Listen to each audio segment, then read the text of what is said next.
everyone. Welcome back to Ghostwood, the Twin Peaks podcast. I'm Charles Skaggs, back in the basement of solitude once again, ready to talk some more Twin Peaks with my favorite co-host, everybody's favorite co-host, Xan Sprouse. Hi, Xan. Thank How are you. you? Thank you, Charles. How are you doing? And if you are in the basement of solitude, I have Yes, a piece of advice for you. yes. You should never, ever overcook souffle. Never? I don't get the reference. Oh, did I lose you, Charles? Yeah, you're a little What'd you say? you're a little glitchy. It You says didn't catch that one? I didn't get the I didn't get I mean I heard I didn't catch the I didn't understand Superman. Superman 2. souffle. Yeah, where he takes her to the Fortress of Solitude and then he makes dinner Oh God, yes. with I his am heat vision. I am so embarrassed by not knowing that. And he's cooking it. She's like, no, that's enough. You should never, Ah, ever overcook souffle. I should. That's right. So, That is a brilliantly obscure quote from well, Superman 2. Well, it was on TV the other day, so it is fresh in my mind. But that's yeah, there you that's go. fantastic. Yes, you totally got me on that one. Kudos. I'm not worthy. I'm not worthy. The whole thing. That just means you went outdoors and had friends in the 80s. So good for you. No, no, no. Actually, I didn't. Actually, I spent that summer away from my family when Superman 2 Oh, came out. Yeah, really? there's a very interesting story that I might have to tell you off podcast one of Is these this days. did we finally find secrets that Charles is not going to tell our Twin I Peaks fans? I'm filled with secrets. You look exactly like my cousin Charles. See we got back to the Twin Peaks stuff because yes, We do it fast. we We do it did. fast. Yes. So It's a yeah. quick turnaround. So yes, here at episode 54, we're going to talk about what I like to call the opening moves of Windom Earle. The opening moves. Ooh, I like your chess You reference see, there. you see what I did there? I see what you did there. Yeah. So yeah, try to come up with a little, try to make it halfway clever at least. Nice. So yeah, so we're going to talk about. Zan was in the mood to talk some Windom Earle, and hey, who doesn't want to talk Windom Earle? So perfectly glad to oblige her. And so I thought what we could do, and I suggested this to ran this past her, is that we would talk about, well, how about Windom Earle's life before he meets Cooper, then after he meets Cooper, and everything kind of leading up to where we kind of left off in our Josie discussion. To his arrival in To Twin his Peaks. arrival in Twin Peaks, yes, and Yeah. his lovely poetry for his would-be prospective queens. Oh my goodness. That's all kinds of creepy. It has been brought to my attention recently that there's a lot of teenage creeping going on in Twin Peaks. I Slightly. never, I never really thought of all of that because when I was watching Twin Peaks, I was a teenager, so it just seemed like, oh, this is what happens in the world. But now Right. I'm just sort of like, people creep on these teenagers all the time in this town. What is Yes, going on? yes, they do. And it's one of those things that, and you notice it's mostly older men creeping on younger women, of course. And because you had Leland, you had Bob, of course, Yeah, you had Windom Earle, you had Mayor Milford, and Dougie, Dougie and me and sharing Lana a going after Lana, and everybody kind of oohing and eyeing over Lana. sharing a bride. Yeah, as they do. Cooper and Audrey, Cooper and Annie right? too. Annie, I mean, Annie's younger, not inappropriately Yeah, younger, yeah. but she's younger. So John Justice Wheeler, Jack and Audrey, yeah, I'm still Gordon Cole, and and Shelley. Shelley. Yes. Yeah, that's So true. think about it. It's a I trend. yeah. I guess maybe as a teenager, I thought, well, if Billy Zane and Kyle MacLachlan were coming after me, that'd be totally fine. I never really thought about it from And- anything but a teenager's point of view. But now but that I'm, now you're a little older and you have a different perspective in yeah, life. yeah, Charles, as of the 19th of April, I am 43 years old. Can you believe that crap? Happy birthday, Zan. Thank you very much. I know it's belated, but That's all right. yeah. I did. It's just, If you saw everybody, I sent Zan a little Twin Peaks birthday card. Yes, he did. Thank you that I so came up much. with on the Facebooks. And I did I post my cat photo to You our yes, you did. yes, Yeah, that carpet was my gift from my husband. yeah. You have a cool new chevron rug that I do. I want desperately. I think I've tracked it down on Amazon. I will make sure Chris sends you the link because he that's where he got it from was Amazon, and Yeah. he hid it in our attic. I have no idea how he did that without me not noticing, but apparently I'm obviously oblivious to things if I'm maybe watching TV or something.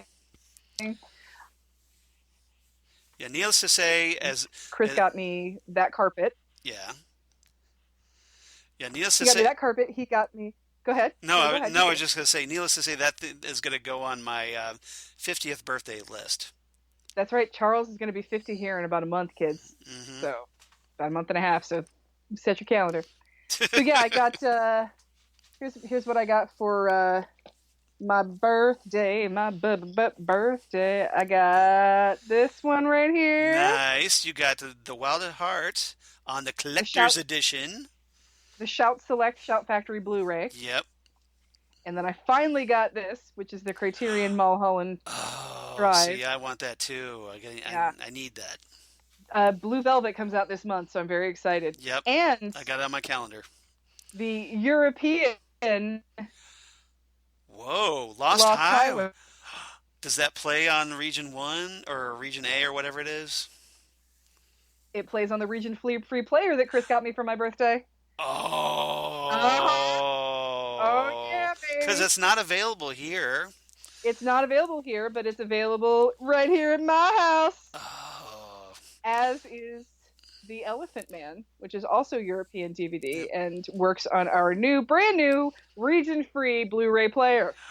Jealousy level rising, Right? rising, Right. rising. Yes. Which is great because I have a few other region free or region 2 or Hmm. region B. I forget. It's Yeah. like region 2 for DVDs, region B for Blu-rays. Yeah. Is Yeah. your Right. I've got Black Books, which we bought in England. I Nice. bought I have Garth Marenghi's Dark Place, which is only available in England.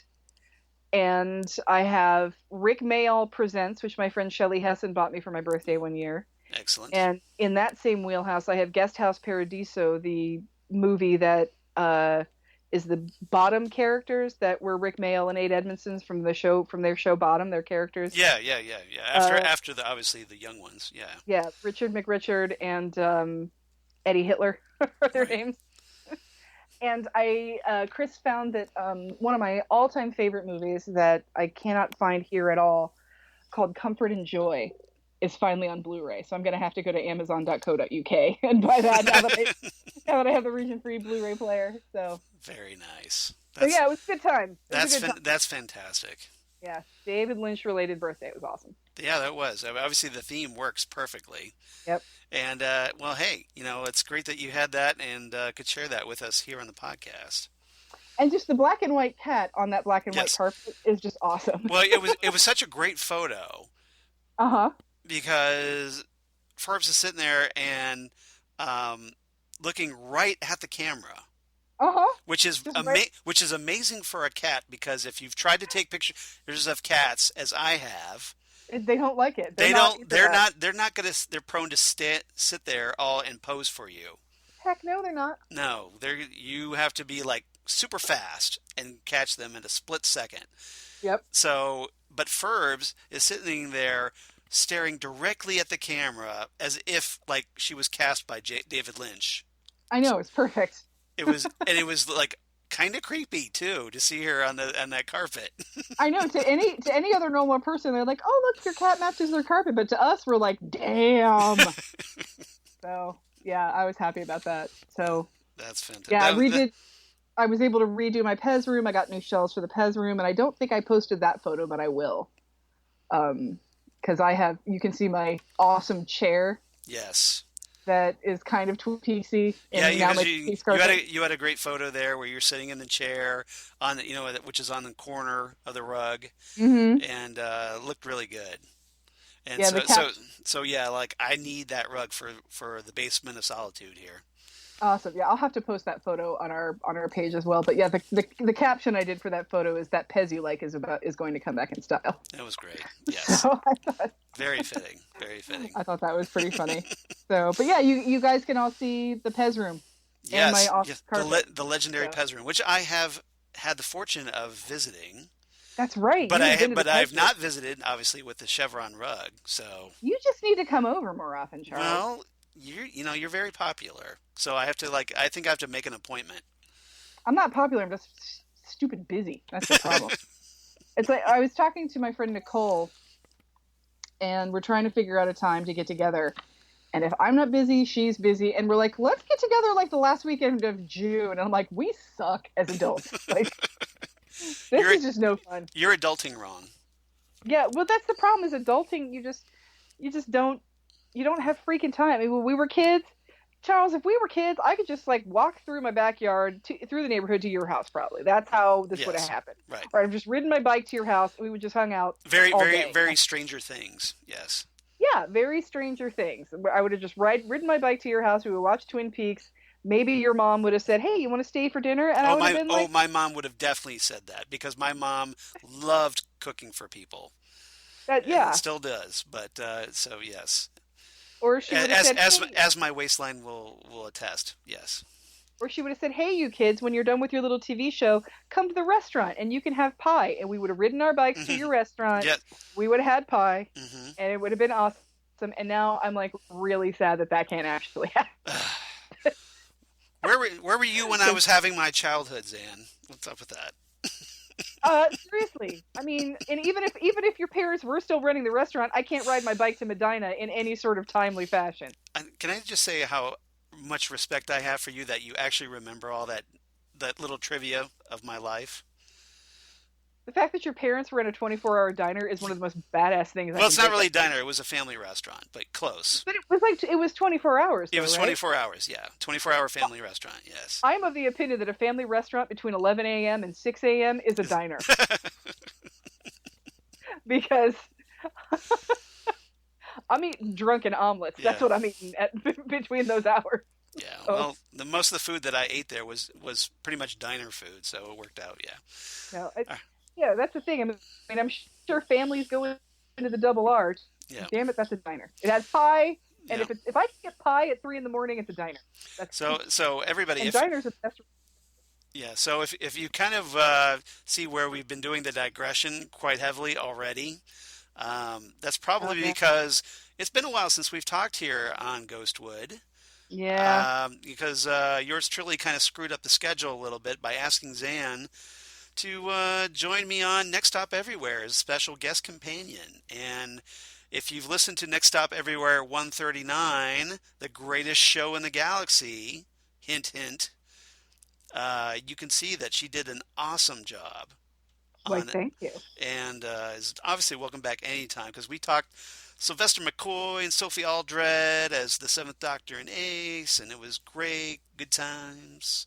And It was it was great talking Doctor Who for a change as opposed to Twin Peaks. Not that I don't love talking Twin Peaks with you because obviously I do, but it was great talking something else with you well, like what that. it said to me, and if you don't feel the same way, that's fine. But Yes. what it said to me is that you and I just have a fantastic time nerding out together. Doesn't matter what we're nerding out on. We just have a good time together when we're nerding out. That's just Well, the I end. hope you're having a good time I am. because if we're doing all this stuff and you're not having a good time, I feel Yeah. really bad. You're one of my favorite people, Charles. I could do this all day. Well, you're one of my And favorite people, so let's do this. let's do it. Let's And Charles, if you did listen to 139 Next Up Everywhere, yes. Charles does a really good job of reining me in when he's got a nice Agenda. strategic agenda, Yeah. which he has for us today, so we don't Yes. Drift. go with this nebulous Yeah. adrift Yeah. of all of the Windom Earle bits from here and there. So Right. But let's and I see how didn't you think it was a micromanaged agenda. No, it just kept us on It track. was It just a kept us very it was focused. I just saw it as like it's a very loose outline of what I want to do, what I want to talk Yeah, about, and what I want us to talk about. So, with that in mind, it just uh, kept us focused. let's dive right into our Windom Earle discussion at long last. Let's do And it. let's talk about that. So, obviously, the big players in this, we got obviously Kenneth Welsh as Windom Earle, Heck yes, Kenneth Welsh. who just kills it in every scene he's in. Kenneth Uh, Welsh is amazing, and if you haven't watched The Expanse, you probably should. yes, or anything else that he's in. He's been I'm just thinking that's the most recent thing he's been in. right, right. So That's yeah, probably that's a good modern reference. Yes. yep. Obviously, Kyle MacLachlan is Special Agent Dale Cooper. Cooper. Yeah. Eric Dare as Leo Johnson. Got to talk about Leo because I just I as who ends up becoming Windom Earle's henchman. you come so close to feeling sorry for Leo. Yes. And you're like, oh, wait a minute, he dealt cocaine to and Yes. raped teenagers. I forgot about that. he, Oh, and he's a spousal abuser, and he beats up Shelley. yeah, he's That's still a horrible person, who deserved everything you know coming what? to him. Put that shot collar right back on, Leo, because I still hate your ass. Leo the lion. Speaking of Eric Dare, I Yeah. was reminded of something that I had completely forgotten about recently. Okay. My friend Juice and I went to for those of you in the Columbus area, the Marcus Crosswoods, Right. Cinema. my preferred movie theater for mainstream films because of its recliners. Mm-hmm. For engagements and special movies, the Gateway is the place to be, and the Studio 35 is the place to be. But if you want to see a popcorn movie or you want to do a Fathom event situation, Right. want reserved seating, I like the Marcus Crosswoods. I'm sure Pickerington is fine. It's just too far away for me to go. Yeah. They were running a retro cinema thing, and Juice and I went to go see Buffy the Vampire Slayer as Okay. a tribute to the late great Luke Perry, Yes, who passed recently, which is recently and, passed. and it's really weird watching Riverdale with now that he's dead. I know it's sad, isn't it? But yeah, I always really loved the Buffy movie, and it's like I like the Buffy show too, but it's like a 60-40 Yeah. Buffy movie, Buffy show for me. Yeah. So Luke Perry, I know he was Dylan McKay for a lot of years, but for me, he's Pike from Buffy. Guess who's in that? Because his mom was the casting director. Who?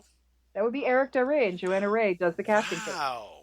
Yeah. That's fantastic. He has this uncredited I cameo. never realized because I've watched that movie and I don't remember him being in it. But Is he not just like thinking. like a minor cameo or? Yeah, you're not just a minor cameo. He's uncredited, and I even looked in the IMDb, and even the character isn't credited. Mm, okay. But there's a scene where Buffy leaves a basketball game because one of the basketball players is a vampire who knows who she is, so she has to hunt them down. Right. She leaves the basketball games and knocks over a biker and steals his motorcycle to get to where the Okay. Yeah, I think I yeah, remember that. Yeah. Eric Dare. Wow. And Joanna Ray is casting director of Buffy the Vampire Slayer. All right, now I want to watch that movie again. Right? Right? It's like you can kind of tell it's him, but then when you turn around, he's got that epic Leo ponytail. The brony tail. The epic brony tail. Yeah.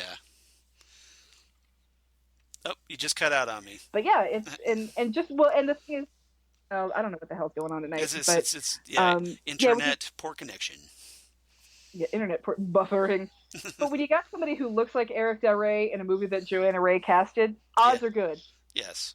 So, but yeah, I was watching the credits. I was like, oh wow, Joanna Ray casted this, and then I saw him. I was like, oh, there we go. Yeah, because I remember seeing her name as casting for a lot of that stuff. So yeah, that makes sense. I didn't realize the connection that they were related. All right. We also had Jack Nance, of course, as Pete Martell, chess expert. Pete Martell, chess expert, Yep. and heartbroken over the loss of Josie Packard. Yeah, but I really like the fact that they added this little element to Pete's character because for one thing, Pete got more screen time than he normally did. You get more Pete. Yeah, exactly, and more Jack Nance as Pete is always a better episode, in my opinion. Well, and do you remember when we said, or when I said, because Pete's one of my favorite characters, so I love Pete. I love Jack Nance in general. Right. Well, do you remember when we were talking about the secret history of Twin Peaks? Mm-hmm. And I thought it was bizarre how they described Pete in that as Pete played checkers, not chess, Yeah. as a way to describe him as not being one of the upper Brightest. crust. Yes. No, he's just not upper crusty Yes. like the Packards are. And I just remember thinking, wait a second, that's not right. Right, because Pete plays chess. Pete plays chess all the time. And he He's and he, champion. and he, yeah, he's a master at it too. So Yeah, exactly. So it's not like he just, putters around with a chessboard with some guys down the street. He can, no, he's no, he's capable of beating like three people in a diner, checkmating all of them, 1, 2, 3. he's got like some Bobby Fischer moves going on. Exactly. Yeah, Yeah. searching for Pete Martell. Searching for Pete Martell, yeah, coming soon to a theater near you in 1993. And of course, we have the always awesome, always fantastic Miguel Ferrer's Albert Rosenfeld. So, Oh, yes, fantastic. Albert Rosenflower. So, Ancient Rosenflower. little bit of trivia before we get into our discussion. Mm-hmm. I'm wondering if you knew this already or not. You probably already do because you're great at this, at obscure trivia like this. Harley Peyton named Windom Earle after what actor? That's a really good question. I don't know. Okay, the answer is actor William Windom. Okay. And if the name doesn't ring any bells, if you watch the originals Star Trek series, he played Commodore Decker in the Doomsday Machine. Whoa, that's like original Twilight. Not Twilight, Star Trek. Yes, yeah. Exactly. The original series. Like Captain Pike original. Well, not that far original. Not the pilot original, but this was like maybe What's first. the pilot called? The Cage. Oh, yes. You're right. Okay. Which has been like really, like played up a lot on Star Trek Discovery, but it's a whole different Star Trek discussion.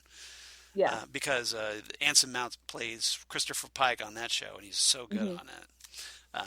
But Commodore Decker, yeah. So if you remember Commodore Decker from the original Star Trek series, the guy that was all obsessed, and he gets a little half crazy as he tries to, fly his ship into the Doomsday Machine. If you remember that episode, that's William Windom, the guy who gets named, or Harley Peyton named Windom Earle after. And also Humphrey Bogart's character from the 1941 film High Sierra. And his character was called Mad Dog Roy Earle. So basically he took William Windom's last name as Windom Earle's first name, and he took Mad Dog Roy Earle's last name as Windom Earle's last name. So now you know, and knowing is half the battle. I would have never put that together. That's really interesting. And I love the fact that we are continuing the tradition of naming characters after classic film characters and or classic film actors and or actresses. Yeah, I have to think that David Lynch probably had a little input on that, but maybe not. So we got Leland Palmer. Yeah. We got Gordon Cole. Right. We got Windom Earle. Right. That's great. I love it. Yep. Oh, and well, of course, Dale Cooper being named after Dale Bartholomew Cooper. Yes. The famous D.B. Cooper. The famous D.B. Cooper, right? Yep. He's not really a classic film actor, though. He's not a classic film actor, but he is a character in history. Yeah. So he is someone in history. So, all right. So let's get into our discussion. But if you're interested, there's a fantastic episode of Unsolved Mysteries about D.B. Cooper that you can find on Amazon Prime, which is how I first heard of D.B. Cooper and was fascinated by him my whole life. Yeah, so. I only learned of D.B. Cooper because of Dale Cooper. Did you really? Okay. After reading that's who he was named after, I'm like, okay, let me learn more about this guy. And very interesting person. So. Personally? Yes. If you take a look at the of the composite drawing of D.B. Cooper, right, and you take a look at the composite drawing of the Zodiac Killer and take the glasses off, ooh, that's just me. But what do I? Yeah, yeah, that's a little trippy. Yeah, I think they might be one and the same dude because they still haven't found one of them. I thought the Zodiac Killer was Ted Cruz's dad, but. You haven't heard that rumor? Well, that would be awesome if that was... You haven't heard that whole thing? That's a good one. Yeah, that would be pretty funny. Okay. All right. So let's go back to Twin Peaks: The Final Dossier. The first of or no, that's the second of the Scott Frost or Mark Frost books, picking up Hmm. after, of course, The Return, where we got a lot of backstory on Windom Earle. Oh, what a nut job. And so this is all basically his life before Cooper. So this is all pre-Cooper stuff. Because obviously, when we talked about the autobiography of Dale Cooper, where we got a lot of Windom Earle information when he was partners with Windom Earle, obviously this is way before they even met. So this is brand new stuff, Right. really, for It's us. way before they even met, and as we realized when we were reading that after the fact, Right. a lot of it is they sort of took that out of canon, Yeah. out Exactly. of the so. But we also know that there's multiple timelines probably here in the Twin Peaks universe, so who knows what's real. Exactly. Uh, so born circa 1941, don't have an exact birth date for him. Windom Earle claimed that when he was 10 years old in 1951, he watched the film I Was a Communist for the FBI. And this is a real life film Hmm. that was about a guy named Matt Chevick, or Cevetic, maybe it's Cevetic, Cvetic, played by Frank Lovejoy, and who is a guy who worked in a Pittsburgh steel mill. So we have Pittsburgh in play. And apparently the guy was like infiltrating the Communist Party for the FBI in Pittsburgh for 9 years. Impressive. And so apparently Windom Earle saw this and as a result was like inspired to get into law enforcement, as we find out. Well, get into law enforcement and being Yeah. playing both sides of Right. the system, frankly. Yeah, exactly. Oh no, yeah, by the way, I'm going to learn all these skills and then I'm going to use it to like, oh hey, kill my wife and stab my partner and all that jazz. Just go freaking crazy. Pretty much. Pretty much. So, apparently Windom Earle was quite a prodigy in his youth, and by the age of 14, he became a chess grandmaster. Oh, So, I see where this is going. yep. So obviously he had an early interest in chess. By age 16, he joined the University of Pennsylvania before earning a degree in criminal justice at age 18. So apparently he was on the accelerated program there. Definitely, that's one thing you can say about Windom Earle. He is a genius, Yeah. an So evil, crazy, wackadoo genius, but a right. genius. Yeah. So especially because which makes perfect sense because as we know, Windom Earle is essentially the Moriarty to Dale Cooper's Sherlock Holmes, Oh, he is so the Moriarty to the Dale Cooper right? show. Because I mean, he's doing Yes. disguises, the whole nine yards. So yeah, yeah, he's And no definitely matter wherever Cooper goes, he's going to find him. exactly, You know? and he's usually like everything. All things connect back to Windom Earle somehow, just like Moriarty. After graduating, he applies to the FBI, gets accepted as a trainee. He attended his training as an agent of the FBI in Quantico and, of course, passed with really high marks, historically so. Mm-hmm. And as a special agent of the FBI by 1965, he gets loaned out to the Bureau, by the Bureau, to the Air Force as part of Project Blue Book. Oh, where have I heard that before? Exactly. So you can probably see where this is going. Mm-hmm. Uh, excuse me. And there he formed an interest in what the Dugpas, which are ancient Tibetan sorcerers dedicated to pure evil. Look it up. And Google it, kids. I It's a real did thing. Google it. Google it. What the Dugpas called the Black Lodge. So this is where he first learns about the Black Lodge. See, and I thought this was a really fascinating addition to the final dossier Yeah. because I remember thinking when I watched Twin Peaks originally back in 1991. Right. So how does this guy, did he just figure this out by living out there in the woods? Yeah. Or Yeah. Because like, well, is he just connecting all this stuff because while he's out being like crazy hermit guy? yeah, and I thought maybe that there was somebody like Bob that had Yeah. drawn him there, or the evil in these woods, as Harry calls it. But this makes much more Uh, sense that it was just kind of lifelong obsession. he's yeah, he's there for the Black Lodge as much as he Right. is there for Cooper, and I felt like, according to the final dossier, this made a perfect storm for Windom Earle. oh, Cooper is in that place I've been Right, obsessed with forever. I can get revenge right. and I can summon evil and live amongst fear, and it's going to be perfect. So I thought that was a fascinating addition to his character from And this story. obviously, if he had survived the final episode, he probably would have been like, one of those guys on the Zone website. He would have been totally on his own website, or there would have been somebody's somebody's head and his body in an apartment Yeah, somewhere. exactly. So about this time is when he also crosses paths with Douglas Milford, Dougie, who remember if we Yes, were Dougie as Milford. remembered, we found out was surprisingly heavily involved with Project Blue Book and Major Very, Briggs. very heavily. Yes, Yeah, him and Major Briggs both very, very involved in yeah, Project Blue Book. yeah, this rather minor addition to Mayor Milford's storyline of turned out to be this huge player that we never got to see. That's what's so great about the world of David Lynch is that nothing happens on accident. Right. And apparently, Windom Earle was removed from the project when he became surprise obsessive about it and violent surprise again, and his activities were ended up being classified. Oh my goodness. Windom Earle getting Oh, crazy already.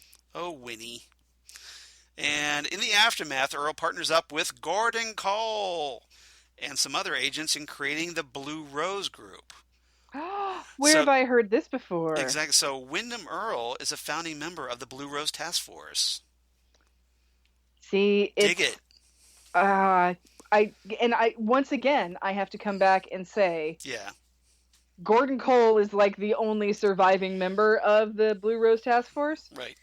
and I Of the really worry original about group, at least. of Yeah. the original group. I mean, Albert, It was him, you know, like him, and then probably Philip Jeffries, and Philip Jeffries, yeah. Albert Rosenfeld is probably going to just be written down in history as having died of natural causes. yeah, But I really worry about Agent Agent Tamora Pierce. I worry a lot about her. yeah, Tammy. Yeah, we're not sure what's going to happen to her.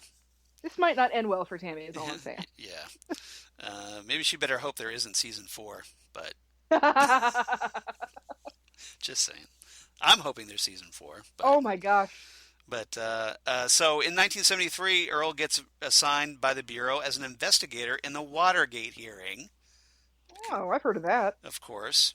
Yeah, because that's probably where he met Fox Mulder's dad, Bill Mulder, his adopted Yeah. dad. Um, during that time, he met the young law student, Caroline Powell, and the two started dating and eventually married on August 10th, 1974. So you can celebrate that anniversary when it comes up this year. I would just drink and cry because Now, this is not going to end well. this date, of course, is the day after Richard Nixon resigned from office. Yes, it is. So Mm-hmm. and that's pretty much the background we get before of from Twin Peaks: The Final Dossier. But some very interesting little contributions to the mythos of Windom Earle, I thought. It definitely connects him to the evil in these woods. Right, and then I like the fact that it wasn't just this thing he picked up by tracking Cooper to Twin Peaks and finding out about it. It was just Right. something. It was something he, like obviously is knew about and is like, well, hey, this is all kind of connecting. And when you think about it, when you go back and you think about the episodes, and Yeah. you think about him finding Major Briggs out Right. there, Right. and you So, wonder, does it seem a little coincidental that, okay, the very place that Wyndham Earle is, wants to learn, he's tracking down the Black Lodge, and Cooper just happens to get involved in a murder mystery in that area that leads him to Twin Peaks. So it's just like, obviously forces behind the scenes. Cooper is also part of the Blue Rose Task Force. Right. Maybe Gordon Cole knows that this is a way for Or him. or was this like Gordon Cole, like, okay, I want you here investigating this because I think it might be related to Wyndham Earle, but I'm not going to tell Cooper that. Well, I think it's a good way for him to keep Cooper distanced from the Caroline situation Yeah, and yet still available to protect the world from Windom Earle, yeah. for lack of a better term. All right. So this brings us to the autobiography of FBI Special Agent Dale Cooper, My Life, My Tapes. My life, my tapes. Now, we've talked about this quite a bit, but I could probably kind of hit the highlights here. Mm-hmm. Um, so, just to kind of refresh everybody's memory, um, there was a job fair in 1975, December, where Windom Earle meets Dale Cooper for the first time as a young man who obviously was interested in joining the FBI. And when Cooper joined the A FBI, young, fresh-faced Dale Cooper ready to make his contribution to law enforcement. exactly. So when Cooper joins the FBI in the early 1980s, Windom Earle kept a close eye on him, and they end up getting partnered by the Bureau. Probably, I'm guessing, maybe Windom Earle had a hand in that. I'm assuming he helped that happen, yes. Yep, That he pulled some strings to make sure that the young Dale Cooper yep. became his charge. And apparently they started playing chess every day, which They is played chess every day as where, partners, yes. where of course Cooper learned at least a passing interest in chess. Obviously, nowhere near like the level of Pete Martell or Windom Earle, but No, he and never became yeah, master at it, but but I'm sure he enjoyed its he, precision because he always enjoys precision. there are things why when he comes back, yeah, Exactly. he loves precision and he loves rules and he loves patterns. Order, yeah. Yeah, and chess will do that for you. Structure and all that, yeah. Structure, yes. And he, I think Cooper prefers a passive level of conflict, which chess provides. Yes. You can be more of an armchair general in chess than actually having Right. having conflict with someone. And I think Cooper is a little bit better with that. That's interesting. That's a very interesting insight. That you think it's his way of being confrontational without being directly confrontational? Exactly right. Okay. That I think he's better with that. I think he's and when you see Cooper in a situation where he is in conflict, where he's like, take for example when he goes to rescue Audrey, Yeah. he pretty much just shuts it down. He's like, okay, here we are, bam, I'm taking her out of here, bam, leaving. He's not interested in the fight. He's interested in the result, I Right. think. Right. And I think he's more comfortable with something that is more Like passive. he planned the objective and then that's his focus. Hmm. Everything else is secondary. Exactly. I don't think he's interested in the conflict itself. I think he's interested in the resolution. Right. And with chess, Whatever it takes to accomplish the goal, which is probably why he was so willing to go against bureau guidelines about not crossing the border. right? And he said, I know this is against bureau guidelines, but I'm right, so Yeah. deal with it." Yeah. And even then, he's not. And when you think about it, when he goes into his defense, he goes in to defend himself. He says, "I have no defense. I did this. Yeah. You just have to decide whether or not I was warranted in doing this." Right. So I don't think he's interested in the fight that much. That's an interesting insight. I like that. So That's a good insight. All right, so let's see here. So, of course, about this time, as we know, Windom Earle starts getting a little cuckoo for Cocoa Puffs. a little And, bit. and he disappears about the time a body is found with his hands missing and its face destroyed. Huh. Wonder Windom, who did that. yeah, I wonder. Hmm. Scratching my head here. Hmm. Uh, Windom Earle, of course, claims not to remember what occurred during his disappearance, and no arrests were made, despite 4 months of investigation. And during his absence, of course, we know that Dale got a little closer with Windom Earle's wife, Caroline. If by a little bit closer, you mean, do you still have that soundbite on your phone? Which one?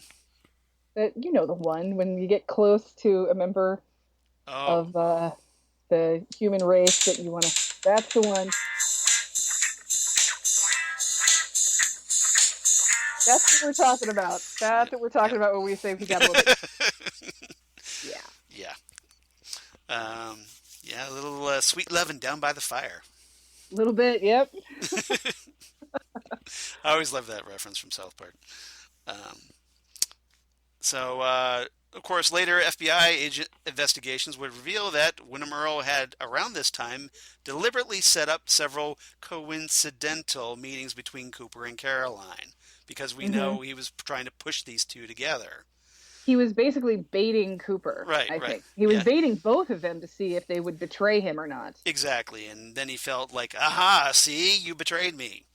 And then he just went all, "Hey, na na na, woohoo!" He went crazy.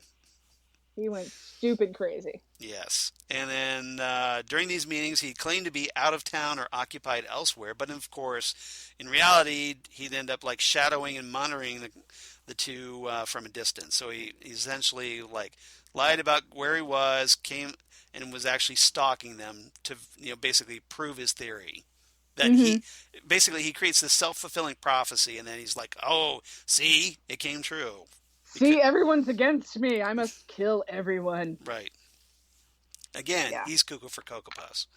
he is Yes. a little bit. Yeah. Yeah. When speculating for a motive for this behavior, Tammy Preston noticed in her examination that Windom Earle's sanity had at this point already started to slip. No kidding. You think So, so, Tanny? yeah, well, great observation there, Tam. Yeah, Uh, she's new. you just, I She'll wonder how many get hours she spent on that one. But, Yeah, so, in other news, water is wet and fire is hot. exactly. And that gum you like is going to come back in style. It's going to come back in style. Yeah.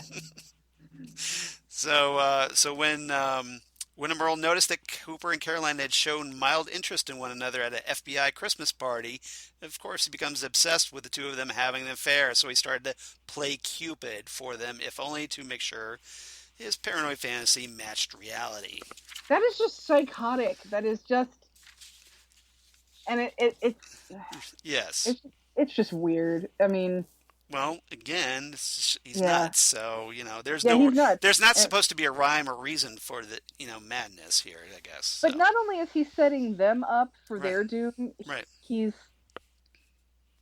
Well, it's almost like he's self-destructive in a way. Is that okay? oh, I 100%. like Yeah. I feel that like I she would rather be with Cooper than me, and here I'm going to prove that, and then it's going to break my Yeah. heart to see them together.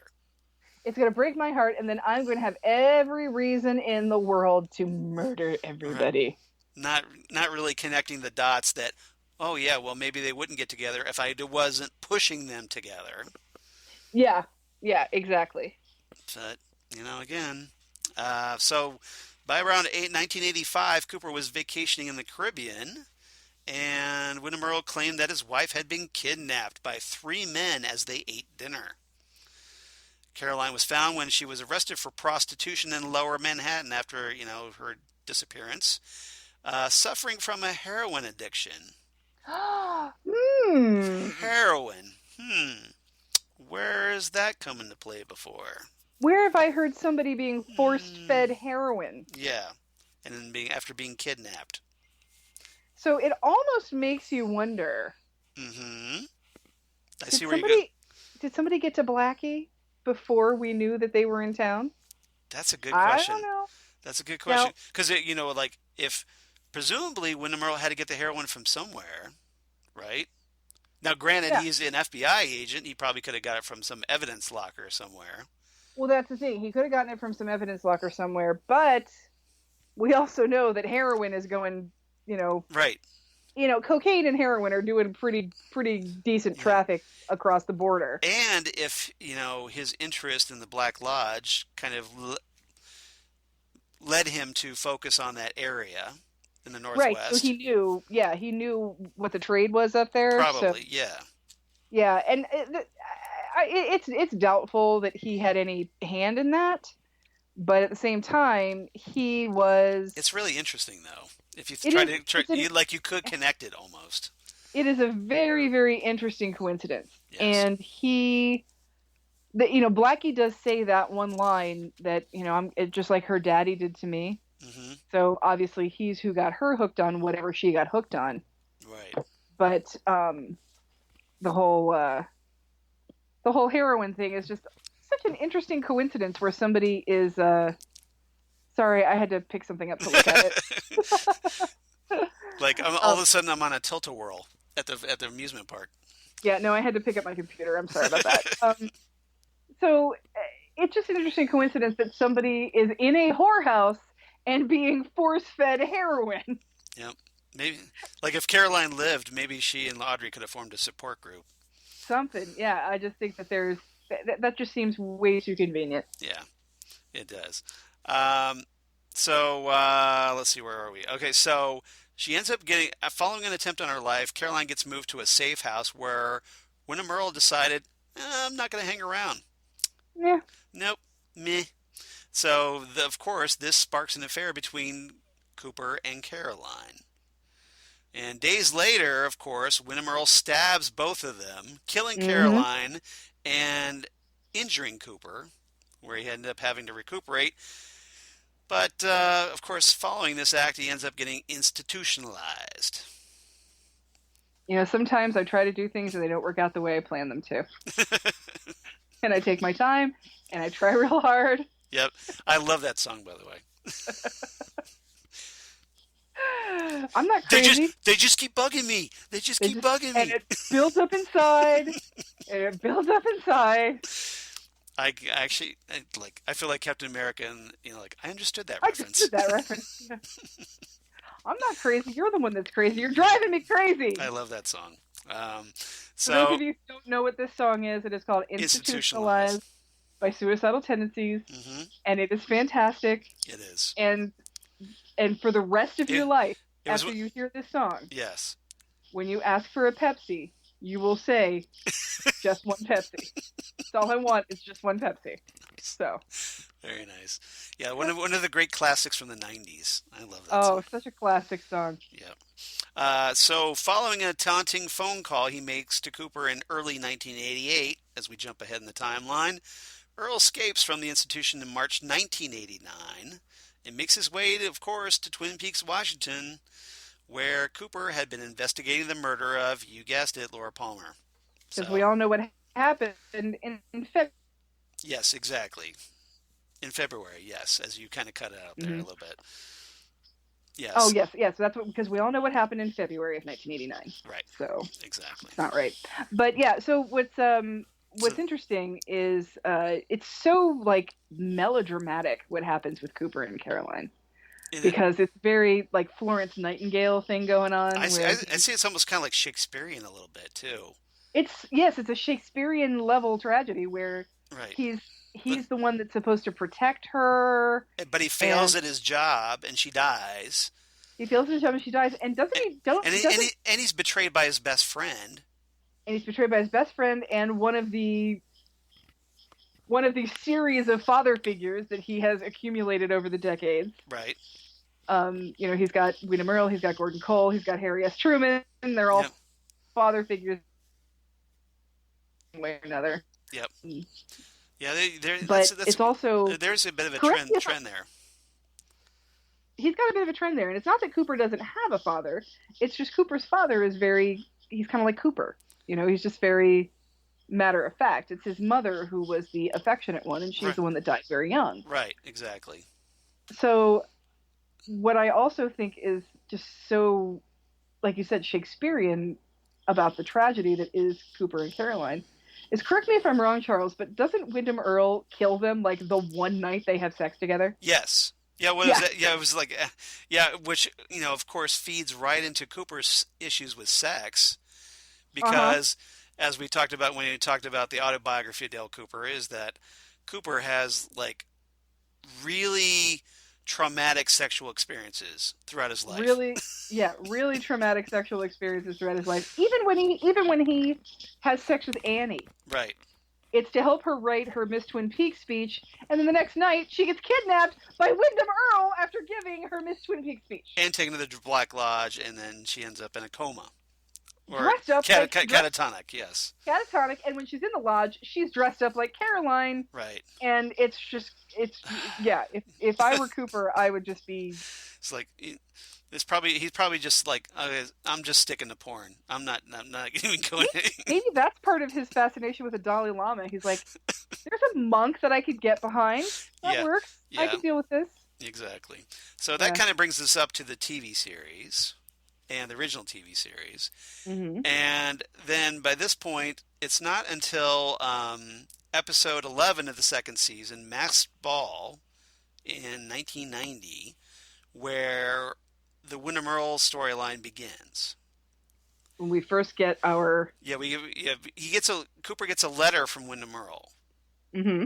and it's a well. I take that back. The first one he got was in the episode Demons, but here he gets another letter, another chess move, and this time he gets a tape. Oh And yeah. and this time Cooper listens to the tape, and as he inspects a chessboard, and Windom Earle we hear for the first time saying that the king must die, and that he will attain his goal at any cost. So this is where we hear Kenneth Welsh for the first time. This is where we hear Kenneth Yep. Welsh for the first time, Yeah. and this is where we get the reference as Cooper as the king, where Yeah. we see him later as the king with the three queens, Yes. which are Audrey, Shelley, and Donna. Yep. And so the next episode, The Black Widow, Cooper has his chess response to Earle printed in the personal column of the paper, the Twin Peaks Gazette. I love this plot point in anything Yeah. that it Why feels like it's such a mysterious romantic plot point that is just gone these days. You don't have that anymore because nobody reads the paper anymore. Right.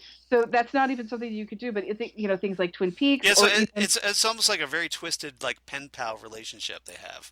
it is. It's like Twin Peaks, or I'm just thinking of stories that I like that do this. Twin Peaks, Red Dragon, or Manhunter. Mm-hmm. Desperately Seeking Susan, where there are these Zodiac. Zodiac. Yeah, exactly. There are these personal ad plot points, which I think is just such a fascinating thing. Right. And I always found the personals fascinating when I read a paper, when there was a paper to read. To be read, yes. Right, exactly. There probably are still personals in the paper. I just don't get the paper anymore. So yeah, I think they're all online now. You can still get the Dispatch, but I don't get it. Yeah. I don't get it. I just read it online. So, and back when you got the paper, you just read the paper. You read all of it. Yeah, nowadays they would probably do it like on a secret bulletin board. It's Craigslist, like, that kind of stuff. Yeah. It's that kind of thing. But there were these interesting personal ads. Or like on Reddit. Yeah, something like that. But now you have to be when you read the paper, you stumbled across things because it was just there and you were reading it. But now, if you're looking at things online, you're looking for what you're looking for. Mm-hmm. And I don't think people stumble on weird things as much as they used to when they used to just read whatever was in the paper. And Charles, you remember, I'm sure, that here in Central Ohio, we had a free paper, the other paper. Mm-hmm. Yes, I love that. Did you ever read that? Oh, I always did. Yeah. Yeah. Yeah, that's I still get it, like the was it the Alive, the Columbus Alive or whatever. Yeah. But yeah, I really preferred the other paper. They always had that, like every so often they had like the other poll, which is essentially like a complete like local poll of the entire what's going on in the city. Exactly, and you knew what the best places were. And they had like stupid questions, and I love that. And you filled it out in pen and cut it out and sent it into them. It was awesome. They also used to have a photo contest where you had to guess where a certain photo was taken around town. Yeah. And I won that once. Thank you very much. Nice. But anyway, but the whole point I'm getting to with the personal ads is they had these personal ads in the back of the other paper. Mm-hmm. And some of them were just your standard straight up personal ads. They had them separated by like man seeking woman, man seeking man, woman seeking woman. You They know, they were had they it. were great ads, by the way. Then And those were, I just if would it laugh was, reading some of these. yeah, if there were you know, the man seeking woman, woman seeking man, woman seeking woman, man seeking man. Those were kind of just run of the mill, like, Right, hi, I'm a divorced single white male with two kids, and I'm looking for another single white male for friendship and maybe more. You know, those were right, right. kind of boring. But then there was a section in the other paper called Entre Nous. Yeah. Okay. And that was the sort of thing like, a 47-year-old baby needs mommy to change his diaper. I mean, Yes. that kind of stuff. And then there was one that I loved. It was called You Caught My Eye. That was the section. And it was like me, you at the grocery store buying Leaf Lettuce and People magazine. Me standing behind you with ice cream, too shy to say hello. You know, that kind of stuff. And It's like um, me stalking you. No. yeah, me like really paying attention to you, and then paying to put in an ad for this. And so I found this. That was a wonderful trip down memory lane you just laid out for me. Thank you. And I would get that, and I would wind up reading those, and Chris would be like, Yeah. "Why are you reading the personals?" I'm like, "Because these are amazing." I read those to Lori. I just thought they were Yeah, hilarious. I'm not gonna call anybody. I'm married. I'm not gonna call anybody, but Yeah. I thought they were fascinating. And just when you think of something like that, when you think of like, imagine reading the newspaper and something like as bad of a newspaper as like the Twin Peaks Gazette or something like that. Right, right. And What would the Twin Peaks Gazette version be of that? seriously, it would be like me in line for fishing tackle, you purchasing uh purchasing bullets and a flannel. Or drapery runners, Yeah, you buying cotton balls cotton for your balls. drapery shirt. Me buying fishing tackle and too shy to say hello or whatever. But imagine if you just read the newspaper and then all of a sudden there's like a chess move in there, Yes. you know? Or just think about Red Dragon where you're reading the paper and then there's like this really long biblical Yeah. passage and you're like, somebody is up to no damn good here. And I want to know more. Yeah, and then I don't know if you've ever seen the movie Desperately Seeking Susan, No, I haven't. but I mean, I know of it. That obviously that you with the Madonna movie. Yes. that movie is exactly about that. That's what happens. Is they the Rosanna Arquette character Right. is fascinated by the personal ads and goes to the place where Susan is supposed to meet up with the person that's putting the personal ads in there, Right. but then hits her head and gets amnesia. Oh. So can you tell this is an 80s Oh storyline? yeah. Oh yeah. Yeah. So, but yeah, the whole movie revolves around personal ads. Yeah. So I feel like that's a plot point that we're not going to see anymore, and I'm kind of sad about it because I think it's awesome. Yeah. That is definitely a missed opportunity. Yeah. So back to Windom Earle. So Earl responds like a day before the paper goes out, anticipating Cooper's move. Anticipated Cooper's move, and Cooper is calling in Pete and saying, "We can only hold the paper for so long, fellas. Right, You know, exactly. we gotta So figure this out." so Cooper realizes that okay, I need someone with more skills than I've Hmm. got. So in the next episode, Checkmate, of course, um, Lucy tells Cooper that she checked out all the personal columns in the national newspapers and found that nothing that looked like a chess deal and no name like Windom Earle. Hmm. And then later at the end of the episode, because remember when we talked about this, this was the big the Jean Renault storyline coming to a Yes. close. Hmm. So when they come back to the sheriff's station at the end of the episode, Truman asks Lucy about a bomb report that happened, and Lucy tells him there was a voice on the phone that said there was a bomb planted in the woods. Mm. So yes, this is obviously again Windom Earle making his opening moves. That's why I got that title. There was a huge explosion and the lights went out. Lucy calls the fire department. There were two fires, one being at the power station. So this is obviously intentional. Hawk goes to check the generator while Cooper enters the station and calls to Harry from his office. Harry enters and sees a body with long hair tied to a chair with one hand pointing at a chessboard, saying, Cooper says it's Windom Earle's next move. Dun dun dun. So Dun, dun, dun, Dun, dun. dun, dun, dun. Yeah, so things obviously escalating at this point as the storyline really starts kicking into high gear now that the Dead Dog Farm saga is over. Yes, now that Windom Earle is aware that Cooper can give his full attention to Windom Earle, Right. he's ramping it up because what the deal Yes. is that every time Cooper makes a move that allows Windom Earle to take one of Cooper's pieces, Somebody Windom Earle, dies. Windom Earle's going to kill somebody. Exactly. So this is the obviously the stakes are raised literally, Hmm. because yeah. So there's a race now going to be on about how do we keep more players from being taken off the board and people dying. So gotta get And an expert. and he tries to get an expert. Get Pete Martell in here. Get Pete Martell on the phone. Yeah. So Um, next he episode. tries to get Oh, Pete Martell to do a stalemate, right.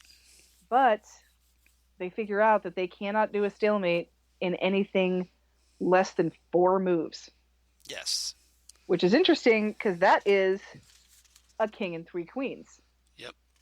So who knows what's going to happen there? Yeah. So that, yeah, I that mean, was that you just jumped way ahead to the condemned woman, but that's okay. I'm just saying that like we're talking about that Yes. Yes. he what their plan is not to take his pieces, but they want a stalemate. Right. They're not trying to. Again, Cooper is not trying to win the battle. He's not trying to win the conflict. He's trying to end the conflict. Yes. That's Cooper's So plan. again, so it's Cooper trying to like thinking about the result, or Yes. like the goal, to achieve the goal, whatever it takes, and part of that goal Eyes on is the to keep prize. keep people from dying. Yes. Eyes on the prize, Cooper. Exactly. All right. So the chess pawn is found in the mouth of that dead guy, in the Mm-hmm. and Cooper predicts that hey, a stab wound would be found on the body, and sure enough, yes, it is. Yep. Hawk announces that he found one set of footprints leading to and away from the sheriff's station. Cooper explains his undoubting belief that Windom Earle is responsible for the crime. Because who else, right? Mm-hmm. At this point, Harry confirms to Cooper his mutual belief that Windom Earle was responsible for the murder and offers to let Cooper investigate the case because, remember, at this point, he's Harry's deputy He's a deputy of the Twin because he Beach Sheriff's hasn't Department. been reinstated in the FBI yet. This is true. So Cooper studies the chessboard, explains to Harry that he and Windom Earle played chess every day for 3 years, which we talked about. Earle, as it turns out, won every game. He never beat him. He never beat him exactly. So Yeah. Cooper's obviously out of his depth here a little bit. Cooper also explains at this point about his affair with Caroline and his belief that Windom Earle was the one who murdered her. So I wonder. Harry kind of gets tipped in a little bit, learning I some. wonder if Caroline saw the face of the man who killed her. I saw the face of the man who killed me. Write it in your diary. Right in your diary. Yes. I wonder if we'll ever find that out. Yeah, maybe. Good question. So at this point, this is another big scene here.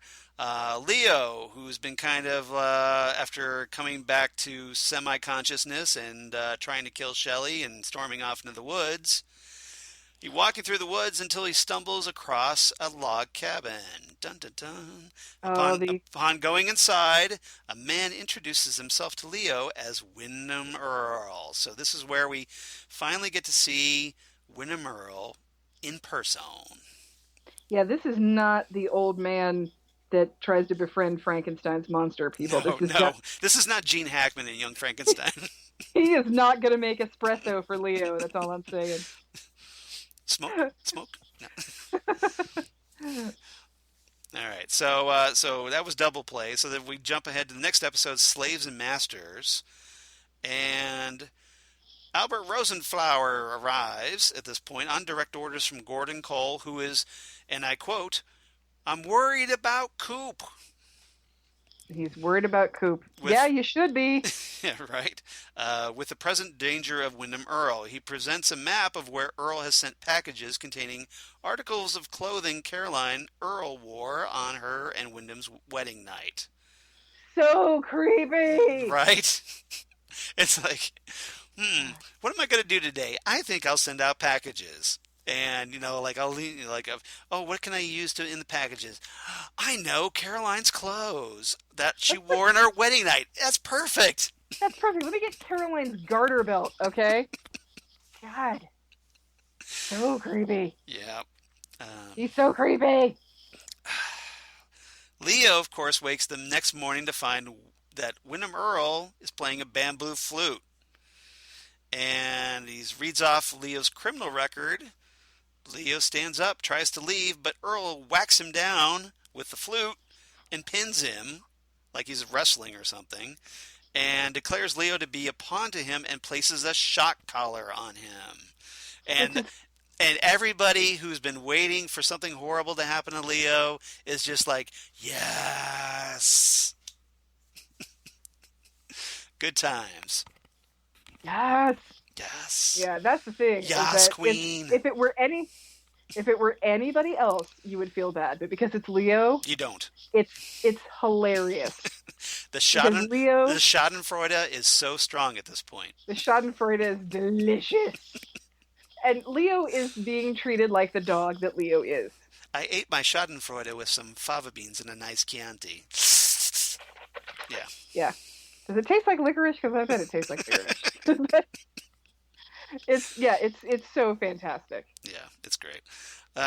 So Harry gets a little more info on the murder victim. Tells him that the guy's name was Eric Powell, whose surname was just like that of Caroline's. Remember Caroline Powell before I she do remember became. Caroline Powell. So Cooper tells Harry about Earth Windom Earle's method of using chess, explaining that whenever he takes a piece off the board, somebody dies. We talked about that. They decide to employ a local expert, and this is where they start bringing in Pete. So we go to the Double R Diner. Pete wins 3 consecutive chess games against Toad, Cooper, and Dr. Hayward. So Doc Hayward. So I think it's kind of interesting. That's very interesting levels there of Pete. He beat Toad. Okay, you can kind of see that. I Cooper would think though that there's a Cooper very good possibility that like Toad could be like some sort of chess savant, that could be. Maybe that's who and he just regularly awesome. Yeah, plays. Is they played they play chess at the Double R, I guess. But Pete agrees to help out with the investigation because hey, what else has he got to do all day? I love Uh, it when you have a story yeah. where you need like this really niche specialist Hmm. that just happens to be there. Yeah. Where you have this town of Twin Peaks that what is it? What's the population of Twin Peaks? Like 13,000 So, something. yeah. It's 13,000 something. I forget what it is. Right. Um, but there just happens to be a chess champion living in Twin Peaks. Well, You law of know, averages. I mean, there's thousands of people in Twin Peaks. One of them had to be pretty good at chess. but a chess champion? Uh, you know. I mean, you mean pretty good at chess? Dude sitting in the park with those little dingy things. But or it's like the movie The Birds. Yeah. The Birds, Hitchcock. Alfred Hitchcock. Yes. They're all holed up in that diner, and this old woman is like, "I am an ornithologist." You're like, "Really? Right now, at this point, on this island, in this restaurant, there's an ornithologist? Yeah. Are you kidding me?" Chekhov's Chekhov's chess expert, I Yeah, guess. it's just so convenient. I love it. It always cracks me up when it happens in a story. Yeah. This now Windom Earle at this point starts getting into disguises. Oh, the Windom Earle disguises are Yes. awesome. Yeah. Which anybody who was actually like paying attention could probably figure out rather easily, because they're kind of really bad disguises. Well, he So he puts on a disguise, forces Leo to transcribe a poem to be given to Donna, Shelley, and Audrey, showing pictures of them and asking which one will be his queen. loves philosophy. Yep, by Percy Blythe Shelley, published in 1819. What is all this sweet work worth if thou Um, kiss not me? yeah, and for anybody who is not up on that poem, the main theme is the connection that exists between all things in the world in general and between the poet and the object of his affection in particular. So there you go. Mm-hmm. It's about unity in nature. So Yes. yeah, so that's what he's trying to focus on here. Again, he's a little, woo. Um, So Cooper, meanwhile, is like staring fondly at a photo of Caroline, as you do, and Earl passes him from behind. Cooper completely misses him. He's right there, and Another awesome, as he's delivering, as Windom Earle's delivering a message for Audrey at the hotel's front desk. another awesome visual storytelling trope of Yes, the yes, the person standing there and then the and person they are looking for going right behind and of them. course, Windom Earle is just like all amused that Cooper doesn't see him. Yeah. Yeah, Well, and it's funny too because Windom Earle goes to the double R like 5 times in like a different right. disguise, and nobody notices. And what I thought was weird is, Well, to be and we fair, talked about like they ran out of tape because they couldn't put up any Warner posters because Andy used up all the tape. Andy used a tape. That's true. And we talked about this before that when I'm just going to call them the three queens from now Yes, on. right. That's good. That's fair. When they meet up at the roadhouse Hmm. to meet the stranger, and they Yes, both realize they all three of them realize that they have right. a third of the same poem. Yeah. Windom Earle is at the bar dressed exactly as Yes. he was when Shelley saw him earlier at the diner. I think that's risky on Windom Earle's part. Well, That's well, he's cocky at this point. I just think that's a major slip in the planning for Windom Earle. That he seems like he would be more cunning than that, but that's just me. Yeah. I think it's just more that he's so excited by this point. Like he's so into his fantasy that This, he's not yeah, thinking about this, obviously. this is some crazy Count of Monte Cristo level bullshit that's going on here. So he's like, I've waited so long. Yeah, Alexandre Dumas is like all over this. Hmm. So that's a literary reference for you kids. Um, Surprise! See, you learned stuff here on Ghostwood. So We this know brings lots of guys. Yeah, so Cooper goes back to his room where he finds a creepy death mask of Caroline along with a tape recorded message from Windom Earle. So So creepy. so and here's the thing. This mask, it's not just resting on his bed, it's backlit. He put a light back there to make it look Hmm. even creepier, sitting there And on his that's bed. in this day and age and in this Western culture. Right. If you make a death mask, you're up to no good. That's all I'm saying. So just yeah, like just keep in mind if you're stalking somebody or you're being all creepy like that, you're gonna have to up your game a little because Yeah. Windom Earle raising that stalker bar really high.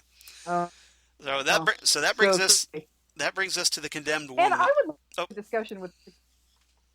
go ahead.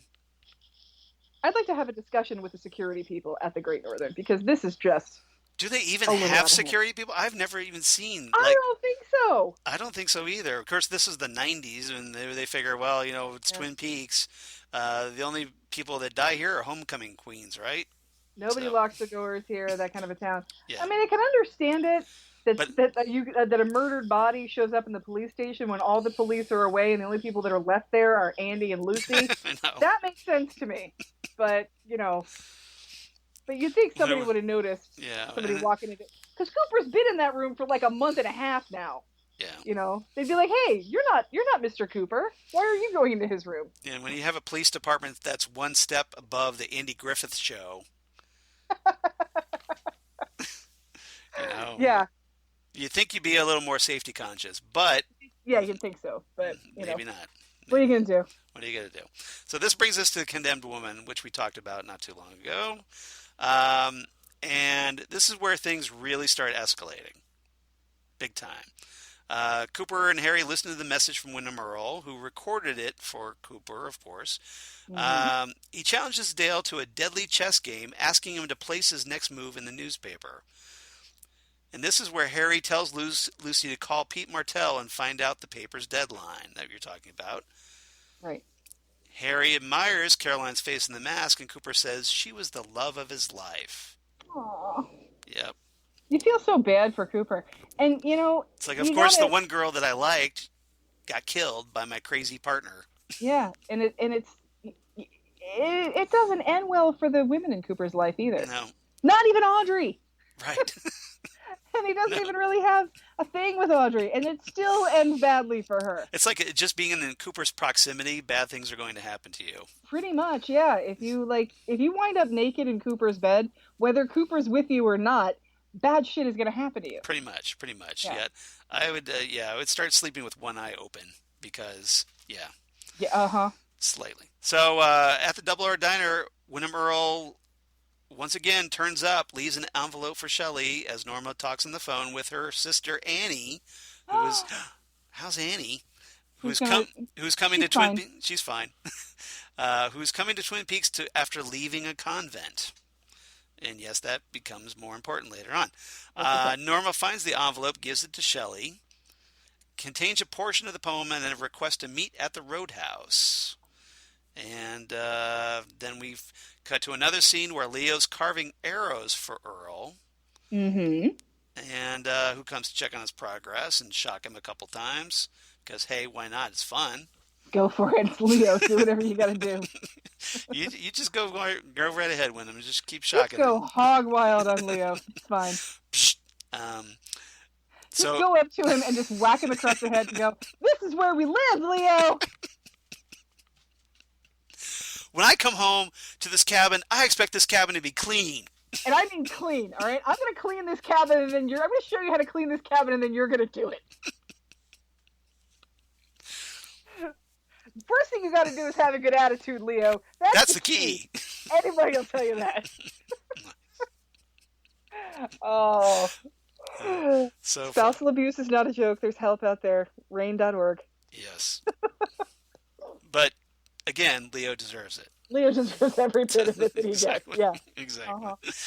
So yeah, when it comes down, like if you're trying to weigh that cosmic balance, Mm-hmm. you kind of have to be a little team Windom Earle here. Yeah, you kind of do. Yeah.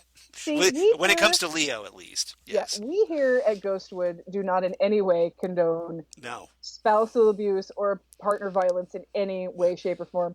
We do, however, condone comeuppance that comes to those who instigate violence against their partners.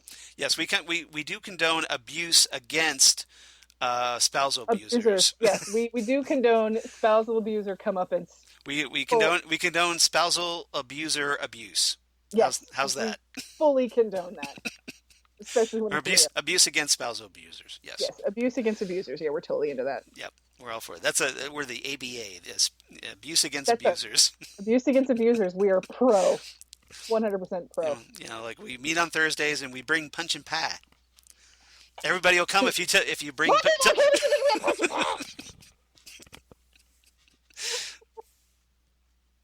I love that you just picked right up on that. Okay. So, So where am I? I'm totally losing the thread here. Okay. Okay. So Pete, meanwhile, tries to figure out his next move to make against Windom Earle, trying to keep all their pieces on the board. He comes up with a move that will keep Windom Earle from taking at least another piece off the board for at least 5 to 6 moves, frustrating him. mm-hmm. And that's kind of where the chess game kind of ends. And I was a little disappointed because I wanted to see it play all the way out. Because I think I've mentioned this before, that I had a chessboard set up and I was kind of following along with the Yes, show. that's right. You did mention that before. I know that was a supremely nerdy thing to do, but I did it. Eh. It was cool. So it was fun there for a while, just kind of seeing how the chess game was going.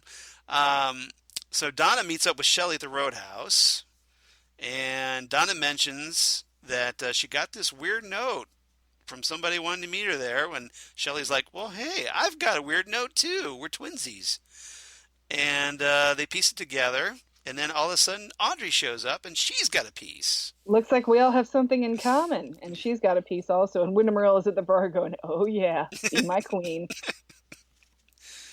And so All right, underage girls in a bar, you read that classic poetry. Exactly. You go with that 19th century 19th century poetry.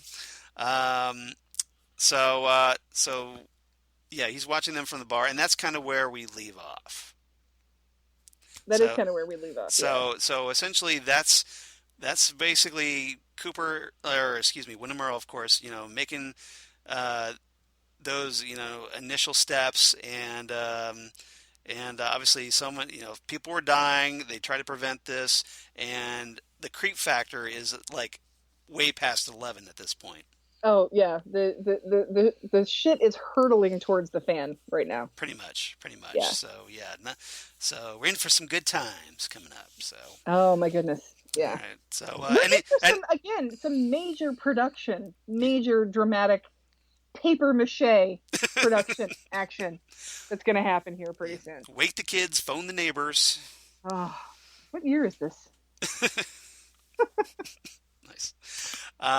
So anything else about Windom Earle before we head into our special Gmail this week?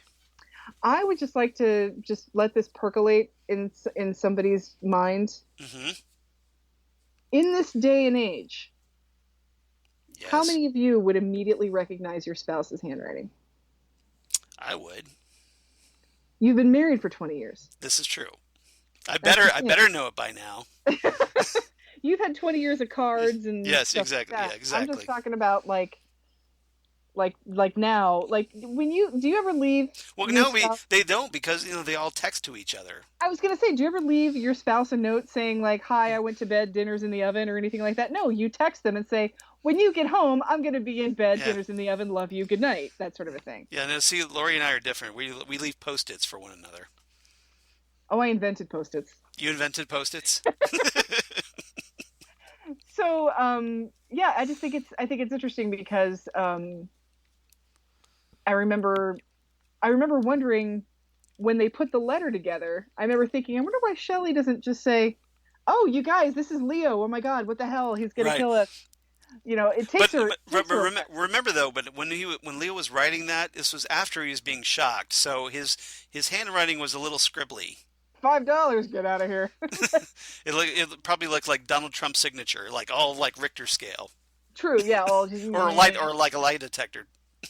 Yeah, graph. It's like a lie detector going up the charts. That's what Donald Trump's handwriting looks like. I wonder if there's any correlation to that. I have no idea, but I don't know how that could possibly go hand in hand. Crazy, right? But she eventually figures it out. I'm just surprised that she didn't figure it out at the bar and just because if I were Shelley, I'd still be kind of freaked out. Like, where the hell did Leo go? Yeah. And then I get this creepy poem in his handwriting with two of my friends get the same poem. I'm surprised. But do you think Leo was a big writer though? Like he just yelled at her a lot. There's probably he wanted something done. He didn't leave a note. He just he yelled at her or he beat her with a sock in a sock or soap bar in a sock. Yeah. Yeah. There's no note hanging from the fridge saying this house better be clean, and I mean clean. Love, Leo. I mean, there's probably not a lot of that going on. But I remember thinking about that at the time, going, really, it took you this long to recognize the handwriting?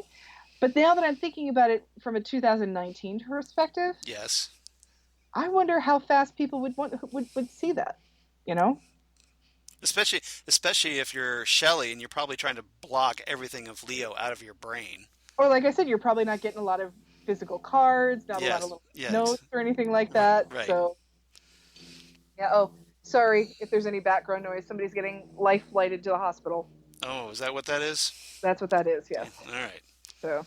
I thought you were getting dive bombed by kamikaze pilots or something there. Nope, we are.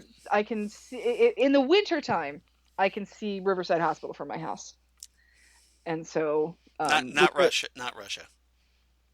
No, not Russia. Okay. And can't see this because actually, get life flight helicopters a lot. And it's a little depressing. I'm sure that's it is. What that noise was, so I apologize. It's like something horrible has happened to somebody, and you get really hopeful though that they're going to get fixed, but you hear a lot. Yeah, just fingers crossed. Okay. Mm-hmm. All right. So we did get some Gmail last time, which is great.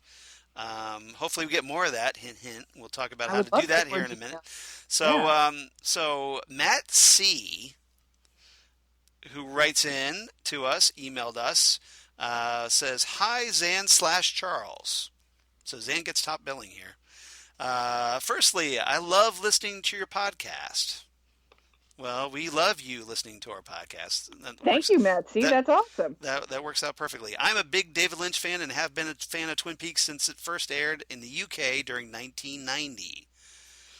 I was lucky enough to see Fire Walk with Me on the big screen upon Nice. its release, as I was. Awesome. As I type this, I'm actually in Camden, London, and will be shortly watching Krista Bell in concert. So Cool. that's cool. Yep. That is really super cool. So I am jealous. Matt C gets major points for that. He goes on. I've listened to every episode of your podcast and really like it.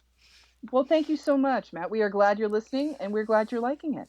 Yeah, and the geeky references are the best and always put a smile on my face during my commute to work. Fantastic. I'm glad somebody appreciates our Yes, digression, Charles. exactly. Yeah, see, they do have a point. No, They have a point. really, Yes. they Matt have. Matt likes them, Yep. and So, I mean, we're not going to let yeah. we're taking Matt's positivity as just that. It's not going to encourage us to do more. I promise. They'll So, just still happen organically like they always do. so we're going to reveal right here and now that we're actually all those references we made. Those are for Matt. We just Those are did. just for Matt. Yeah, Yeah. yeah, and they're just for you, man. Everybody else, if you enjoy them, great. It's really great that you're covering the original series, and congratulations for your handling of the James Hurley saga. Thank you. Very entertaining, smiley face. I look forward to more podcasts soon, and maybe even a return rewatch. Fingers crossed. Oh, Because remember, we haven't done our commentary on the return yet. and I would love to go back and watch The Return now that I know what's happening because I felt like I watched The Return Yeah. very, very impatiently. Now you can savor it. Now I feel like I can savor it and catch more things. Yeah. Looking So, forward to the Windom Earle saga, too. Well, we just talked about that. all right, there you go. So, hey, keep up the good work, and thank you so much for all the work and time you put into this. All the best, all the very best to you both. Matt C, and in parentheses he puts Mr. C, exclamation mark, exclamation mark.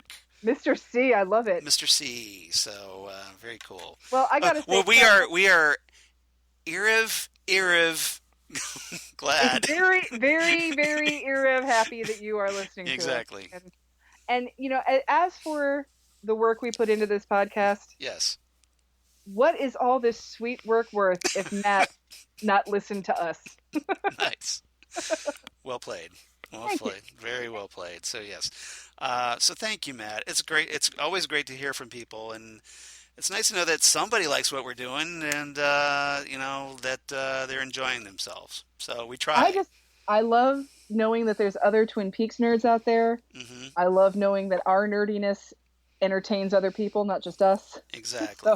So thank you so much, Matt, for writing in, and we hope we live up to your expectations. And we're probably going to rewatch The Return. Yeah. It's going to happen. So thank you for the email there, Matt, and and hopefully that's not your last. Hopefully we'll hear from you again. So Yes, please keep in touch. yeah, please keep us posted on how you think we're doing here. And then everybody else, please do that too. Absolutely. If you want to be like Matt, Mr. C, and you want to be one of the cool kids, please do. You can write. Personally, Yeah. right now, if he's seeing Krista Bell, I think he's Mr. Jackpots right now. Nice. That's pretty amazing. Thank you, Mr. Jackpots. So if you want to be like Mr. C, and write to us here at ghostwoodpodcast@gmail.com. The Gmail. That's ghostwoodpodcast@gmail.com.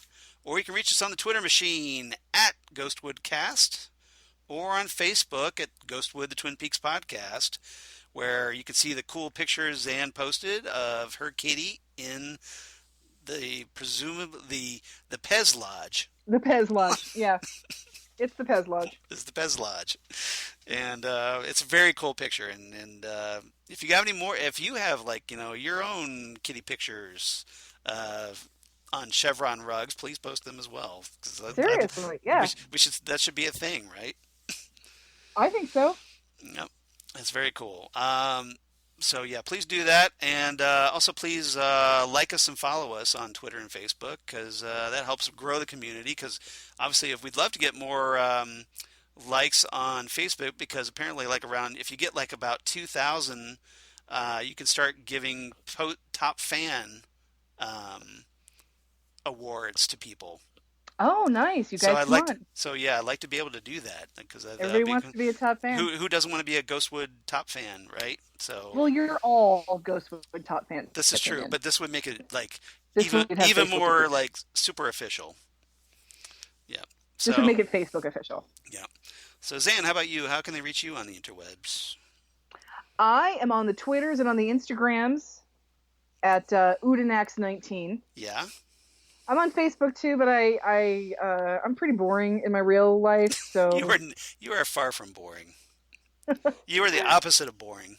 I'm pretty boring on the internet. So, but I do lurk around with photos of my cat and various shit posts Yes. on our on our Ghostwood Facebook page. Yeah. And I've been trying to be better about posting to Instagram and Twitter. I've been trying to be a little bit better about that. But um, what about you, Charles? Where can Uh, everybody find you? Everybody, if you want to find me, you can reach me, of course, at Charles Skaggs on Twitter and at Charles Skaggs on Instagram, the Insta, or Facebook, Charles Skaggs in Hilliard, Ohio, and my blog, Geeky Things. Damn good coffee. And hot.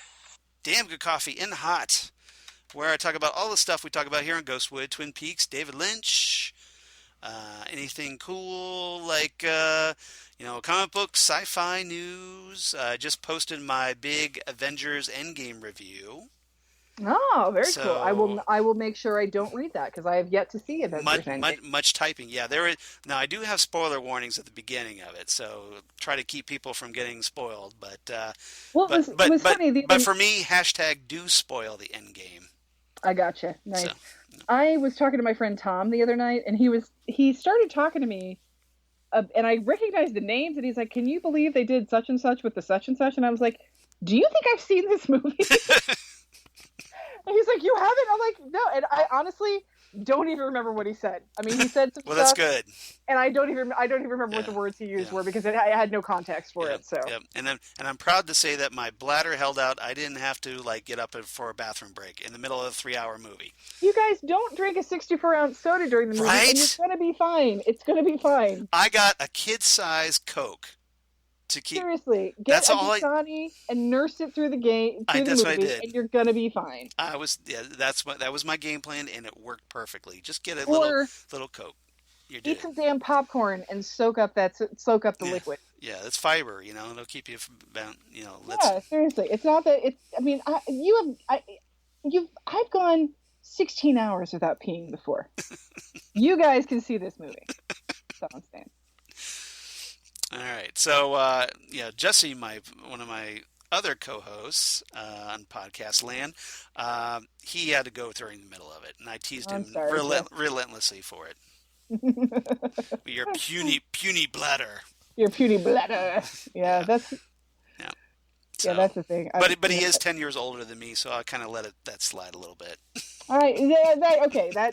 I'll give you that. Yeah. I'll do that. All right. So otherwise, on my blog of Geeky Things, Damn Good Coffee, talk about my other podcasts that I do for Southgate Media, including Next Stop Everywhere, the Doctor Who podcast that Zan was on, I was on that, and it was so much fun. and it was so much fun. We really had a good time, and I had a ball, and I want you back Yeah. whenever I All can. right. You start thinking up more episodes because Okay, I will and, totally do that. and that rare chance that you actually have an opening in your schedule. I want to take God, advantage if that I ever, want one so bad. maybe by December, hopefully. I want an opening so bad. Yeah. So, yeah, check that out. Please check that out. And also check out Titan Talk, the Titans podcast I do with Jesse Jackson, my Next Stop Everywhere co-host and occasional. And we talk about all things DC Universe, including Titans and Doom Patrol right now, which has been fantastic. And if you like weird stuff like David Lynch, Twin Peaks, Doom Patrol is totally up your alley, guys. Nice. It's like the superhero version of Twin Peaks. You got to check it out. Oh, I like the description of that. Yeah. So please check that out. And otherwise, come on back. Because next time, what are we going to talk about, Zan? You got any thoughts about what you want to talk about next time? We're gonna finish up Windom Earle next time. Okay, you want to start going on with episodes now? No, no, not with episodes. I think we should just Because finish the saga.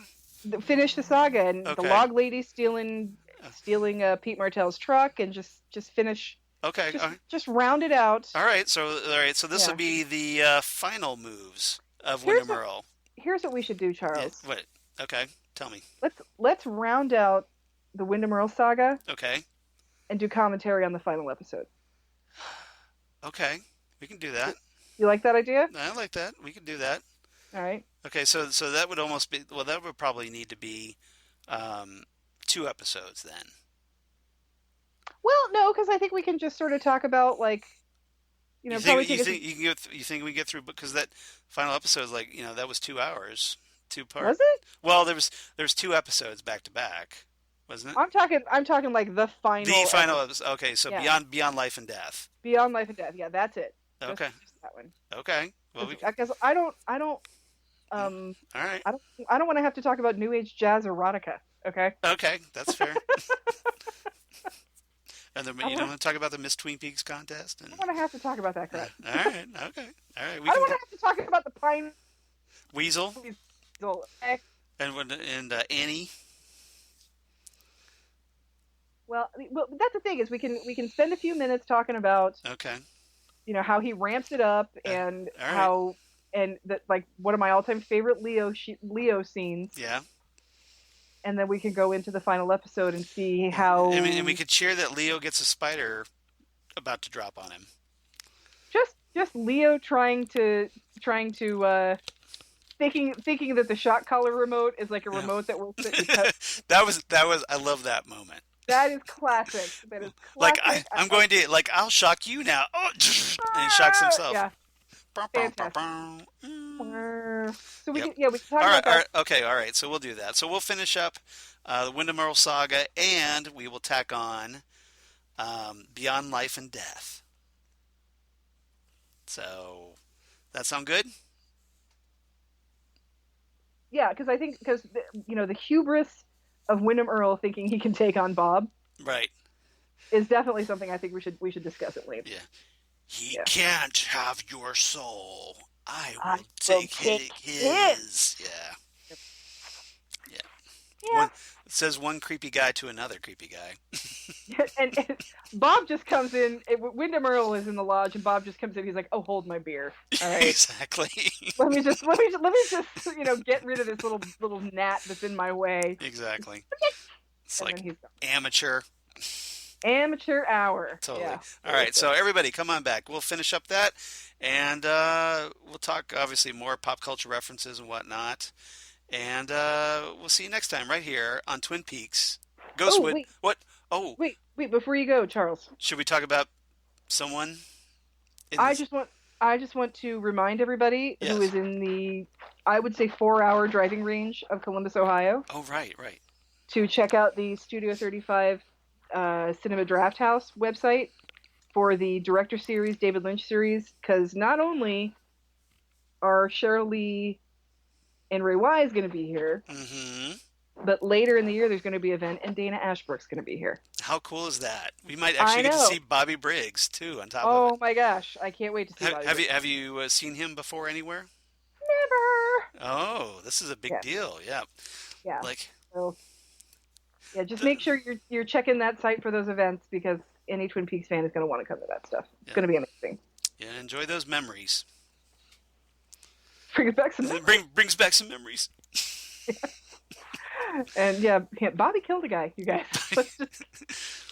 Let's just, That's what we should do if he goes there. We should just shout out, "Didn't you kill a guy?" yeah. Didn't you kill Mike? Isn't that Mike that you killed? Bobby? How did you get your job? Oh my God, Charles! You know what we need to have him sign? What? A deflated football. Nice. That Because the would, football is empty. yes. I'm looking for Santa Claus. I'm betting. I'm gonna bet that that's probably not the first deflated That is football probably he's signed. not the first empty football he's ever Yeah, seen. exactly. Yeah, the deflate gate ball. Yeah. So, all right. So, yeah, please check that out. And also, I want to give a special little shout out to Peter Mayhew, Oh, who died today. what? I didn't hear this yet. Sorry to break it to you, but yes, he died today. Oh, I take that back. He died 2 days ago, but they just announced it today. oh my God. So This obviously, is I'm a bit. terrible. Star Wars is my all-time favorite movie, you guys. The Oh my original God. Star Wars. So No. this is a big deal for me, and Well, so I just want to kind of give a special shout. I know he has nothing. Peter Mayhew has nothing to do with Twin Peaks, but I just kind of wanted to kind of oh my acknowledge God. that before we sign off. Yeah, would you like to hear my Peter Mayhew story? Please do. All right. Emerald City Con. Yep. It was the after show dinner, and it's about 30 of us. We're all at this restaurant. We're upstairs in a big private room, and it's all the guests, all the comic guests, and all the media guests are there. And Peter Mayhew is there with his wife. And one of the things on the menu is shepherd's pie, which is a delicious meal, if you Right. ask me. And I get the shepherd's pie, and I swear to God, Charles, it comes in like a pie pan, like it would serve like 4 people normally. This thing is huge. Huge. Yeah. Okay. Yeah. And I'm sitting at the table with my friend Renee, and in the chaos of all the people that are at this dinner, her order didn't get put in. And so everybody tastes my shepherd's pie. Renee is eating like half of it. I'm eating like half of it, and we don't finish it. Okay, there's some left over. This thing is huge. Right. As we're leaving, and I noticed that Peter Mayhew got the same dish. He got the same shepherd's pie. And as we're leaving, I see that he didn't finish his either. Mm-hmm. And so I just wanted to say, look, if Chewbacca can't finish the meal, Right. it's too large. Because Make he's always thinking with his stomach. Always thinking with it. Great, Chewie. Always thinking with your stomach. Yeah, he's. If it's too big for Peter Mayhew, If it's too he big can for just the reduce if the it's too size. big for the mighty Chewbacca. Mighty Chewonky Chewbacca. Yeah. Yes. So no, I had not heard this, and now I'm Yeah. really sad. Yeah. And Yeah, I know. It's just like once again, we do this podcast, somebody dies, but it's horrible, but I did want to acknowledge it before we sign off. So, yes, I definitely think we should acknowledge it, especially since the Star Wars Rise of Skywalker right? trailer came out, and I scared the living shit out of my cats watching that because Would you scream or I screamed when I saw Lando. When I saw Lando, I was like like, Billy D? "Wah!" So, yeah, Break out the Colt 45. Billy D. Williams is back as Lando. Billy D is a gentleman and a Yeah. class act, Yeah. and that man smells like $1,000,000. Let me tell you. I'm going to go see Billy D here on Saturday because I'm going to go see Batman at during the Fathom events at Lenox. So, Oh, the retro. Lori and Yeah, I, they're doing that for the the thing. Batman's 80th anniversary thing. So yeah, they're doing that. They're airing Oh wow. Batman on Okay. Saturday, so we're going to the 4 p.m. show. So get to my Billy D and his nest of vipers.